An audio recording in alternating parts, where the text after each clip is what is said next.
తమిళనాడు ముఖ్యమంత్రి విజయ్ తొలిసారి ఆకస్మిక తనిఖీ చేపట్టారు. చెన్నై ఎగ్మూర్లో ఉన్న ప్రభుత్వ పిల్లల ఆసుపత్రికి చేరుకుని అక్కడ పరిస్థితులను స్వయంగా పరిశీలించారు. ప్రతి వార్డును పరిశీలించిన విజయ్ అక్కడ అందుతున్న వైద్య సేవలు, కల్పిస్తున్న సౌకర్యాలపై అడిగి తెలుసుకున్నారు.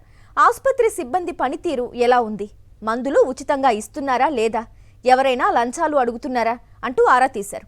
ఈ క్రమంలో అక్కడున్న శిశువులను ఎత్తుకుని ముద్దాడిన సీఎం బాలింతలతో ఆప్యాయంగా మాట్లాడి వారి ఆరోగ్య పరిస్థితులను అడిగి తెలుసుకున్నారు.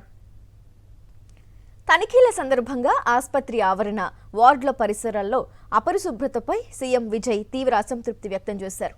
పసిపిల్లలు ఉండే ఆసుపత్రిని ఇంత నిర్లక్ష్యంగా ఉంచుతారా అంటూ అక్కడున్న ఉన్నతాధికారులు, శానిటేషన్ సిబ్బందిపై ఆగ్రహం వ్యక్తం చేశారు. ప్రభుత్వ ఆసుపత్రుల్లో అవినీతి, అపరిశుభ్రతపై వరుస ఫిర్యాదులు, ఆరోపణల నేపథ్యంలో ఈ తనిఖీలు చేపట్టారు విజయ్.